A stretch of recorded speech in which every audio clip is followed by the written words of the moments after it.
ਵਾਹਿਗੁਰੂ ਜੀ ਕਾ ਖਾਲਸਾ ਵਾਹਿਗੁਰੂ ਜੀ ਕੀ ਫਤਿਹ।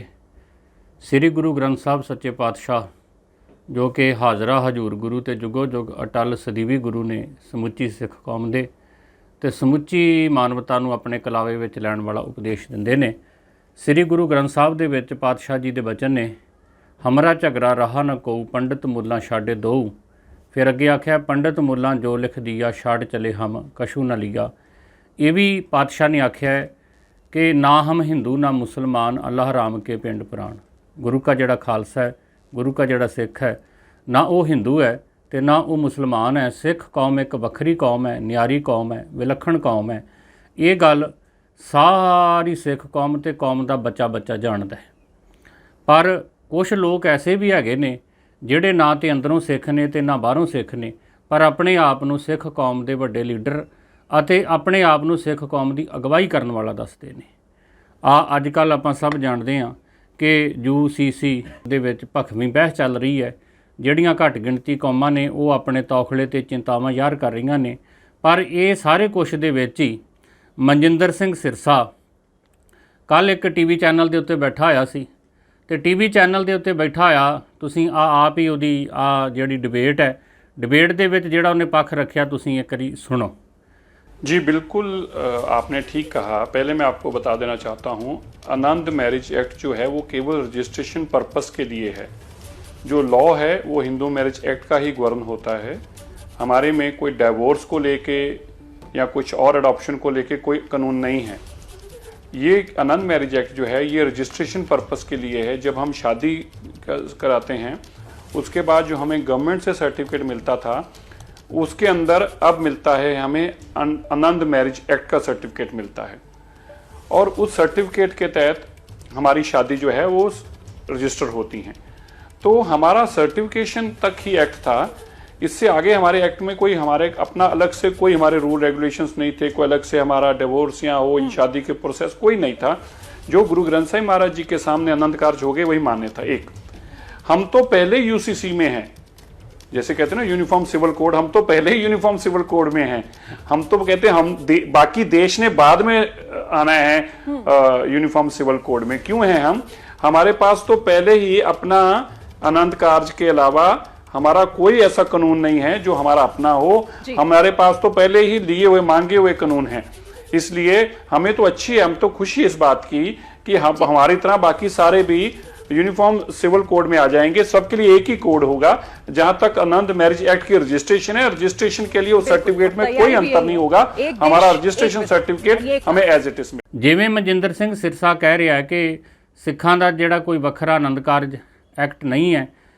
ਪਹਿਲੀ ਗੱਲ ਤੇ ਇਹ ਕਿ ਸਿੱਖ ਕੌਮ ਇੱਕ ਵੱਖਰੀ ਕੌਮ ਹੈ। 1909 ਦੇ ਵਿੱਚ ਅੰਗਰੇਜ਼ਾਂ ਦੇ ਵੇਲੇ ਇੱਕ ਵੱਖਰਾ ਆਨੰਦ ਕਾਰਜ ਐਕਟ ਬਣਿਆ ਸੀ, ਪਰ 1955 ਦੇ ਵਿੱਚ ਜਿਹੜੀ ਭਾਰਤੀ ਹਕੂਮਤ ਹੈ ਇਹਨੇ ਉਸ ਨੂੰ ਖਤਮ ਕਰਕੇ ਤੇ ਸਿੱਖਾਂ ਨੂੰ ਹਿੰਦੂ ਐਕਟ ਦੇ ਤਹਿਤ ਹੀ ਰਜਿਸਟਰਡ ਕਰਨਾ ਸ਼ੁਰੂ ਕਰ ਦਿੱਤਾ ਸੀ। ਪਰ ਸਿੱਖਾਂ ਨੇ ਬਾਅਦ ਵਿੱਚ ਆਪਣੀਆਂ ਚਿੰਤਾਵਾਂ ਫਿਕਰ ਜ਼ਾਹਰ ਕਰਦਿਆਂ ਤੇ ਤਕਰੀਬਨ 2012 ਦੇ ਵਿੱਚ ਜਿਹੜਾ ਇਹ ਹੁਣ ਵਾਲਾ ਆਨੰਦ ਕਾਰਜ ਐਕਟ ਆ ਸਿੱਖਾਂ ਦੇ ਸਾਹਮਣੇ ਆਇਆ, ਜਿਹਦੇ ਵਿੱਚ ਬਹੁਤ ਸਾਰੀਆਂ ਕਮੀਆਂ, ਪਰ ਫਿਰ ਵੀ ਸਿੱਖਾਂ ਨੂੰ ਇੱਕ ਖੁਸ਼ੀ ਹੈ ਕਿ ਇੱਕ ਵੱਖਰੇ ਐਕਟ ਦੇ ਤਹਿਤ ਸਾਡਾ ਜਿਹੜਾ ਵਿਆਹ ਰਜਿਸਟਰਡ ਹੋ ਰਿਹਾ।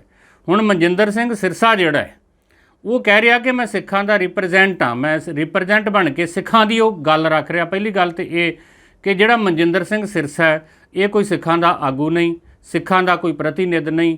ਸਿੱਖਾਂ ਦੇ ਆਧਾਰ ਦੇ ਉੱਤੇ ਇਹਨੂੰ ਕੋਈ ਵੀ ਸਟੇਟਮੈਂਟ ਦੇਣ ਦਾ ਹੱਕ ਹੀ ਨਹੀਂ ਹੈਗਾ, ਕਿਉਂਕਿ ਇਹੋ ਜਿਹੇ ਜਿਹੜੇ ਮਸਲੇ ਨੇ ਇਹਦੇ 'ਤੇ ਸਾਡੇ ਜਿਹੜੇ ਤਖਤ ਸਾਹਿਬਾਨ ਦੇ ਜਥੇਦਾਰ ਸਾਹਿਬ ਨੇ ਉਹ ਕੌਮ ਦੀ ਗੱਲ ਸਾਰਿਆਂ ਦੇ ਸਾਹਮਣੇ ਰੱਖ ਸਕਦੇ ਨੇ, ਜਾਂ ਜਿਹੜੇ ਪੰਥ ਪ੍ਰਵਾਨਿਤ ਵਿਦਵਾਨ ਨੇ ਉਹ ਕੋਈ ਗੱਲ ਰੱਖ ਸਕਦੇ ਨੇ।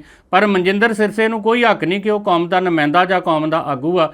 ਇਹ ਵੇਖੋ ਮਨਜਿੰਦਰ ਸਿਰਸਾ ਕੀ ਕਹਿ ਰਿਹਾ ਕਿ ਅਸੀਂ ਤਾਂ ਪਹਿਲਾਂ ਹੀ UCC ਦੇ ਤਹਿਤ ਵੇਖੋ ਜੀ ਰਜਿਸਟਰਡ ਹਾਂ, ਅਤੇ ਸਾਨੂੰ ਤਾਂ ਬੜੀ ਖੁਸ਼ੀ ਹੋਊਗੀ ਕਿ ਜੇ ਸਮੁੱਚਾ ਇਹ ਜਿਹੜੇ ਦੂਜੇ ਤੋਂ ਧਰਮ ਵੀ ਆ ਜਾਂ ਦੂਜੇ ਲੋਕ ਵੀ ਆ ਉਹ ਇਸ ਕਾਨੂੰਨ ਦੇ ਤਹਿਤ ਆ ਜਾਣ। ਇਹਦੇ ਕਹਿਣ ਦਾ ਭਾਵ ਇਹ ਆ ਕਿ ਮੈਨੂੰ ਹਿੰਦੂ ਹੋਣ ਦੇ ਉੱਤੇ ਮਾਣ ਹੈ ਤੇ ਸਾਨੂੰ ਇਹ ਖੁਸ਼ੀ ਹੋਊਗੀ ਕਿ ਦੂਜੇ ਧਰਮ ਤੇ ਦੂਜੀਆਂ ਕੌਮਾਂ ਵੀ ਇਹਦੇ ਵਿੱਚ ਤਹਿਤ UCC ਦੇ ਤਹਿਤ ਇੱਕ ਜਿਹੜਾ ਇਹ ਸਿਵਲ ਕੋਡ ਲਿਆਂਦਾ ਜਾ ਰਿਹਾ, ਕਿਉਂਕਿ ਕ੍ਰਿਮੀਨਲ ਕੋਡ ਤੇ ਆਪਾਂ ਸਭ ਜਾਣਦੇ ਅੱਗੇ ਇੱਕੋ ਜਿਹਾ, ਪਰ ਕਿਉਂਕਿ ਭਾਰਤ ਜਿਹੜਾ ਇਹ ਬਹੁਭਾਰਤੀ ਸੱਭਿਆਚਾਰ ਇਹਦੇ ਵਿੱਚ ਹੈ, ਵੱਖ-ਵੱਖ ਪਹਿਰਾਵੇ, ਵੱਖ-ਵੱਖ ਬੋਲੀਆਂ ਨੇ, ਇਸ ਕਰਕੇ ਇਹ ਤੇ ਇੱਕ ਗੁਲਦਸਤੇ ਵਾਂਗ ਆ ਜਿਹਦੇ ਵਿੱਚ ਕਈ ਜਿਹੜੇ ਫੁੱਲ ਨੇ ਉਹ ਖਿੜੇ ਹੋਏ ਨੇ।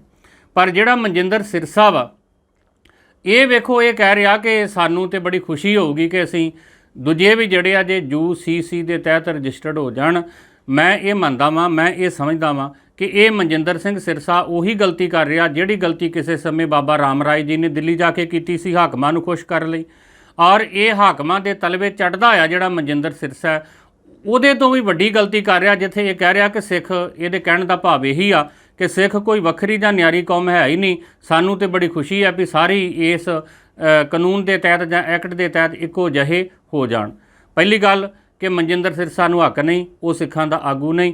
ਇਸ ਕਰਕੇ ਮੈਂ ਬੇਨਤੀ ਕਰੂੰਗਾ ਦੁਨੀਆ ਭਰ ਦੀਆਂ ਜਿਹੜੀਆਂ ਸਿੱਖ ਸੰਸਥਾਵਾਂ ਵਾ ਜਾਂ ਜਿਹੜੇ ਸਿੱਖ ਵਾ, ਉਹ ਆਪੋ ਆਪਣੀਆਂ ਚਿੱਠੀਆਂ ਤੇ ਸ਼ਿਕਾਇਤਾਂ ਮਨਜਿੰਦਰ ਸਿਰਸੇ ਦੇ ਖਿਲਾਫ ਸ਼੍ਰੀ ਅਕਾਲ ਤਖਤ ਸਾਹਿਬ ਤੇ ਰੱਖਣ, ਔਰ ਅਕਾਲ ਤਖਤ ਸਾਹਿਬ ਨੂੰ ਇਹ ਬੇਨਤੀ ਕੀਤੀ ਜਾਵੇ ਤੇ ਅਸੀਂ ਵੀ ਇਹ ਬੇਨਤੀ ਕਰਦੇ ਹਾਂ ਕਿ ਮਨਜਿੰਦਰ ਸਿੰਘ ਸਿਰਸਾ ਨੂੰ ਸ਼੍ਰੀ ਅਕਾਲ ਤਖਤ ਸਾਹਿਬ ਤੇ ਤਲਬ ਕਰਕੇ ਪੁੱਛਿਆ ਜਾਵੇ ਕਿ ਇਹ ਕਿਸ ਆਧਾਰ ਦੇ ਉੱਤੇ ਉੱਥੇ ਸਿੱਖਾਂ ਵੱਲੋਂ ਇਹ ਬਿਆਨਬਾਜ਼ੀ ਕਰ ਰਿਹਾ ਜਾਂ ਸਿੱਖਾਂ ਵੱਲੋਂ ਇਹ ਸਟੇਟਮੈਂਟ ਦੇ ਰਿਹਾ ਕਿ ਜਿਹੜੀ UCC ਆ ਉਹ ਸਾਨੂੰ ਪ੍ਰਵਾਹ ਨਾ, ਤੇ ਸਾਨੂੰ ਤੇ ਬੜੀ ਖੁਸ਼ੀ ਵਾਲੀ ਗੱਲ ਆ ਕਿ ਅਸੀਂ ਤੇ ਪਹਿਲਾਂ UCC ਦੇ ਤਹਿਤ ਹੀ ਆਉਂਦੇ ਆ।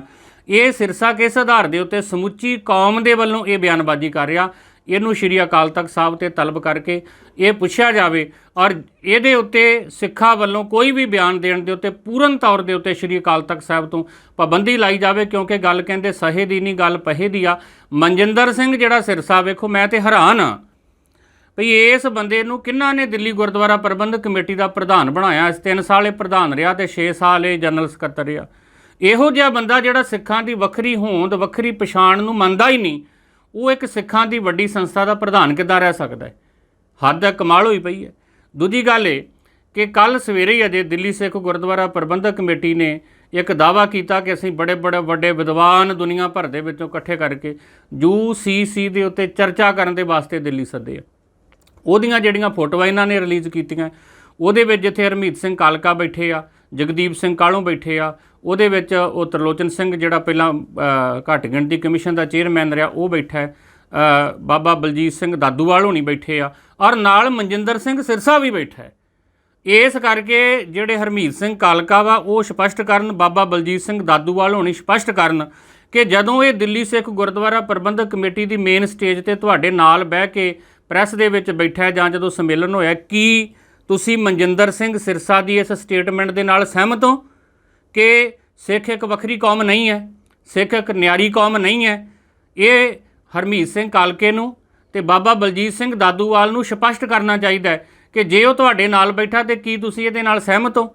ਜੇ ਨਹੀਂ ਸਹਿਮਤ ਹੋ ਤਾਂ ਆਪਣੀ ਕੋਈ ਸਟੇਟਮੈਂਟ ਦਿਓ, ਤੇ ਜੇ ਤੁਸੀਂ ਨਹੀਂ ਸਹਿਮਤ ਹੋ ਤੇ ਇਹੋ ਜਿਹੇ ਬੰਦੇ ਨੂੰ ਆਪਣੇ ਨਾਲ ਭਾਲਦੇ ਕਿਉਂ ਜਿਹੜਾ ਪਹਿਲਾਂ ਤੋਂ ਹੀ ਕਹਿ ਰਿਹਾ ਕਿ ਸਾਨੂੰ ਤੇ UCC ਪ੍ਰਵਾਹ ਨੇ? ਇੱਕ ਬੰਨੇ ਤੁਸੀਂ ਪ੍ਰੈਸ ਦੇ ਵਿੱਚ ਸਟੇਟਮੈਂਟ ਦਿੱਤੀ ਕਿ ਅਜੇ UCC ਦਾ ਕੋਈ ਮਸੌਦਾ ਨਹੀਂ ਆਇਆ, ਇਸ ਕਰਕੇ ਅਸੀਂ ਇਹਦੇ ਹੱਕ ਦੇ ਵਿੱਚ ਜਾਂ ਵਿਰੋਧ ਦੇ ਵਿੱਚ ਕੁਝ ਨਹੀਂ ਕਰ ਸਕਦੇ। ਤੁਸੀਂ ਇਹ ਵੀ ਆਖਿਆ ਕਿ ਸ਼੍ਰੋਮਣੀ ਗੁਰਦੁਆਰਾ ਪ੍ਰਬੰਧਕ ਕਮੇਟੀ ਆਪਣੀ ਜ਼ਿੰਮੇਵਾਰੀ ਨਹੀਂ ਨਿਭਾ ਰਹੀ, ਤੇ ਤੁਸੀਂ ਕਿਹੜੀ ਜ਼ਿੰਮੇਵਾਰੀ ਨਿਭਾ ਰਹੇ ਹੋ? ਉਹ ਬੰਦਾ ਜਿਹੜਾ ਸ਼ਰੇਆਮ ਕਹਿ ਰਿਹਾ ਕਿ ਸਿੱਖ ਇੱਕ ਵੱਖਰੀ ਕੌਮ ਹੈ ਹੀ ਨਹੀਂ, ਇਹਦੇ ਬੋਲਾਂ ਤੋਂ ਸਪਸ਼ਟ ਹੋ ਰਿਹਾ, ਉਹ ਤੁਹਾਡੇ ਨਾਲ ਬੈਠਾ ਕੀ ਕਰਦਾ ਹੈ?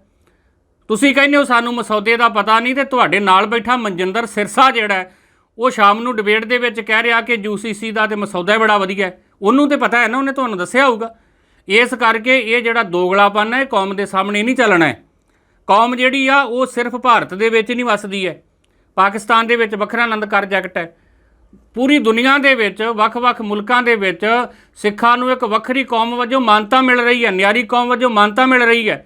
ਸਿੱਖ ਸਮੁੱਚੇ ਸੰਸਾਰ ਦੇ ਵਿੱਚ ਬੈਠੇ ਨੇ, ਤੇ ਜੇ ਤੁਸੀਂ ਆਖੋਗੇ ਕਿ ਅਸੀਂ ਹਾਕਮਾਂ ਨੂੰ ਖੁਸ਼ ਕਰਨ ਦੇ ਲਈ, ਆਪਣੀਆਂ ਕੁਰਸੀਆਂ ਬਚਾਉਣ ਦੇ ਲਈ ਸਿੱਖਾਂ ਦੀ ਨਿਆਰੀ ਤੇ ਵੱਖਰੀ ਹੋਂਦ ਦੇ ਮਸਲੇ ਦੇ ਨਾਲ ਕੋਈ ਸਮਝੌਤਾ ਕਰ ਲਵੋਗੇ, ਚੇਤੇ ਦੇ ਵਿੱਚ ਰੱਖਿਓ ਸਿੱਖਾਂ ਨੇ ਇਹ ਪ੍ਰਵਾਨ ਨਹੀਂ ਕਰਨਾ ਹੈ, ਸਿੱਖਾਂ ਨੇ ਇਹ ਸਹਿਣ ਨਹੀਂ ਕਰਨਾ ਹੈ, ਕਿਉਂਕਿ ਸਿੱਖ ਇਹ ਮੰਨਦੇ ਆ ਸਿੱਖਾਂ ਨੂੰ। ਤੇ ਜੇ ਬਹੁਤੀ ਗੱਲ ਹੈ ਤੇ ਤੁਸੀਂ ਭਾਈ ਸਾਹਿਬ ਭਾਈ ਕਾਨ, ਮੈਂ ਮਨਜਿੰਦਰ ਸਿੰਘ ਸਿਰਸੇ ਨੂੰ ਆਖੂੰਗਾ, ਮੈਂ ਹਰਮੀਤ ਸਿੰਘ ਕਾਲਕੇ ਨੂੰ ਆਖੂੰਗਾ, ਮੈਂ ਬਾਬਾ ਬਲਜੀਤ ਸਿੰਘ ਦਾਦੂਵਾਲ ਨੂੰ ਆਖੂੰਗਾ ਕਿ ਜੇ ਤੁਸੀਂ ਬਹੁਤੀ ਜਾਣਕਾਰੀ ਹੋਰ ਵਧਾਉਣੀ ਹੈ ਨਾ, ਤੇ ਭਾਈ ਸਾਹਿਬ ਭਾਈ ਕਾਨ ਸਿੰਘ ਨਾਭਾ, ਉਹਨਾਂ ਨੇ ਕਿਤਾਬ ਲਿਖੀ ਸੀ ਹਮ ਹਿੰਦੂ ਨਹੀਂ, ਇਹ ਕਿਤਾਬ ਪੜ੍ਹ ਲਿਓ ਤੇ ਫਿਰ ਗੱਲ ਕਰਿਓ।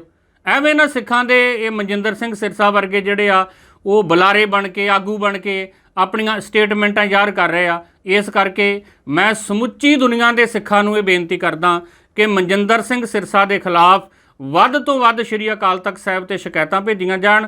ਸ਼੍ਰੀ ਅਕਾਲ ਤਖਤ ਸਾਹਿਬ ਇਸ ਬੰਦੇ ਨੂੰ ਉੱਥੇ ਤਲਬ ਕਰੇ, ਔਰ ਜੋ ਵੀ ਬਣਦੀ ਪੰਥਕ ਤੌਰ ਤੇ ਸਜ਼ਾ ਵਾ ਜਾਂ ਜਿਹੜੀ ਕਾਰਵਾਈ ਉਹ ਇਹਦੇ ਤੇ ਜ਼ਰੂਰ ਹੋਣੀ ਚਾਹੀਦੀ ਆ। ਬਾਕੀ ਸਿੱਖ ਜਿਹੜੇ ਆ, ਸਿੱਖ ਕੌਮ ਜਿਹੜੀ ਆ, ਇਹ ਵੱਖਰੀ ਕੌਮ ਹੈਗੀ ਆ, ਵੱਖਰੀ ਕੌਮ ਰਵੇਗੀ। ਸਾਨੂੰ ਕਿਸੇ ਸਰਕਾਰ ਦੇ ਕੋਲੋਂ ਸਰਟੀਫਿਕੇਟ ਲੈਣ ਦੀ ਲੋੜ ਨਹੀਂ ਆ ਕਿ ਅਸੀਂ ਵੱਖਰੇ ਆ, ਅਸੀਂ ਨਿਆਰੇ ਆ।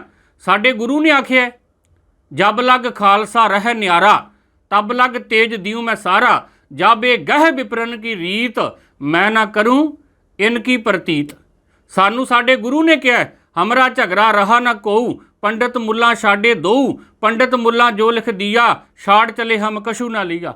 ਸਾਨੂੰ ਸਾਡੇ ਗੁਰੂ ਨੇ ਹੁਕਮ ਕੀਤਾ ਹੈ, ਨਾ ਹਮ ਹਿੰਦੂ ਨਾ ਮੁਸਲਮਾਨ, ਅੱਲਾਹ ਰਾਮ ਕੇ ਪਿੰਡ ਪ੍ਰਾਣ, ਨਾ ਅਸੀਂ ਹਿੰਦੂ ਹਾਂ ਤੇ ਨਾ ਹੀ ਅਸੀਂ ਮੁਸਲਮਾਨ ਹਾਂ, ਅਸੀਂ ਵੱਖਰੇ ਹਾਂ, ਅਸੀਂ ਨਿਆਰੇ ਹਾਂ। ਇਸ ਕਰਕੇ ਇਸ ਗੱਲ ਦੇ ਉੱਤੇ ਸਾਡੀ ਹੋਂਦ ਦਾ ਜਿਹੜਾ ਮਸਲਾ ਹੈ, ਇਸ ਮਸਲੇ ਦੇ ਉੱਤੇ ਸਿੱਖ ਜਿਹੜਾ ਜਿੰਨਾ ਚਿਰ ਤੱਕ ਸੰਸਾਰ ਦੇ ਵਿੱਚ ਜਿਉਂਦਾ ਹੈ ਤੇ ਉਹਦੇ ਵਿੱਚ ਆਖਰੀ ਸਾਹ ਆ, ਆਪਣੀ ਹੋਂਦ ਦੇ ਮਸਲੇ ਦੇ ਉੱਤੇ ਸਿੱਖ ਕਦੀ ਸਮਝੌਤਾ ਨਾ ਕਰਦਾ ਤੇ ਨਾ ਕਰ ਸਕਦਾ। ਇਸ ਕਰਕੇ ਮੈਂ ਕੌਮ ਨੂੰ ਬੇਨਤੀ ਕਰੂੰਗਾ ਕਿ ਇਹੋ ਜਿਹੇ ਜਿਹੜੇ ਲੋਕ ਆ, ਜਿਹੜੇ ਆਪਣੇ ਸਵਾਰਥ ਲਈ, ਆਪਣੀ ਕੁਰਸੀ ਲਈ, ਸੱਤਾ ਦੀ ਭੁੱਖ ਲਈ, ਚਾਹੀਦਾ ਤੇ ਇਹ ਸੀ ਕਿ ਮਨਜਿੰਦਰ ਸਿੰਘ ਸਿਰਸਾ ਉੱਥੇ ਸਿੱਖਾਂ ਦਾ ਪੱਖ ਰੱਖਦਾ ਕਿ ਸਿੱਖਾਂ ਦੇ ਲਈ ਵੱਖਰਾ ਪਰਸਨਲ ਲਾ ਚਾਹੀਦਾ ਹੈ, ਵੱਖਰੇ ਕਾਨੂੰਨ ਚਾਹੀਦੇ ਆ। ਸਿੱਖਾਂ ਦੀ ਮੰਗ ਆ ਚਿਰਾਂ ਤੋਂ, ਸਿੱਖਾਂ ਦੀ ਡਿਮਾਂਡ ਆ, ਪਰ ਇਹ ਕਹਿ ਰਿਹਾ ਕਿ ਨਹੀਂ, ਸਿੱਖਾਂ ਨੂੰ UCC ਬੜੀ ਚੰਗੀ ਲੱਗਦੀ ਆ, ਅਸੀਂ ਤੇ ਪਹਿਲਾਂ ਹੀ UCC ਦੇ ਅਧੀਨ ਆਏ ਹੋਏ ਆ। ਤੇ ਕੱਲ ਨੂੰ ਜੇ ਉਹਨਾਂ ਨੇ ਕਹਿਤਾ ਕਿ ਇਹਦੇ ਤਹਿਤ ਦਾੜੇ ਰੱਖਣੇ ਠੀਕ ਨਹੀਂ, ਜੇ ਉਹਨਾਂ ਨੇ ਕਹਿਤਾ ਕਿ ਕਿਰਪਾਨਾਂ ਪਾਉਣੀਆਂ ਠੀਕ ਨਹੀਂ, ਜੇ ਉਹਨਾਂ ਨੇ ਕਹਿਤਾ ਵੀ ਆ ਕੜੇ ਪਾਉਣੇ ਠੀਕ ਨਹੀਂ, ਤੇ ਫਿਰ ਦਸਤਾਰਾਂ ਬੰਨਣੀਆਂ ਠੀਕ ਨਹੀਂ, ਕਿਉਂਕਿ ਸਿਵਲ ਕੋਡ ਤੁਸੀਂ ਇੱਕ ਕਰਨ ਜਾ ਰਹੇ ਹੋ। ਇਸ ਕਰਕੇ ਸਿਰਸਾ ਸਾਹਿਬ, ਕੌਮ ਦੇ ਨਾਲ ਧੋਖਾ ਨਾ ਕਰੋ, ਬੇਈਮਾਨੀ ਨਾ ਕਰੋ, ਔਰ ਚੇਤੇ ਦੇ ਵਿੱਚ ਰੱਖੋ, ਉੱਥੇ ਗੁਰੂ ਨੇ ਆਖਿਆ, ਉੱਥੇ ਸੱਚੋ ਹੀ ਸੱਚ ਨਿਬੜੈ, ਚੁਣ ਵੱਖ ਕੱਢੈ ਜਜਮਾਲਿਆ, ਥਾਉ ਨਾ ਪਾਇਨ ਕੂੜਿਆਰ, ਮੂੰਹ ਕਾਲਿਆ ਦੋਜਕ ਚਾਲਿਆ। ਉੱਥੇ ਸੱਚੀ ਦਰਗਾਹ ਦੇ ਵਿੱਚ ਜਦੋਂ ਨਿਬੇੜਾ ਹੋਣਾ ਨਾ, ਉੱਥੇ ਤੁਸੀਂ ਕਿਹੜਾ ਗੁਰੂ ਨੂੰ ਜਾ ਕੇ ਜਵਾਬ ਦਿਓਗੇ ਕਿ ਸਿੱਖਾਂ ਦੇ ਘਰ ਜਨਮ ਲੈ ਕੇ ਜੇ ਤੁਹਾਡੇ ਵਰਗੇ ਹੋਰ 100 ਸਿੱਖ ਕਿਤੇ ਪੈਦਾ ਹੋ ਜਾਣ ਤੇ ਤੁਸੀਂ ਤੇ ਸਮੁੱਚੀ ਕੌਮ ਦਾ ਸੰਸਾਰ ਦੇ ਵਿੱਚ ਜਲੂਸ ਕੱਢ ਕੇ ਰੱਖ ਦਿਓ।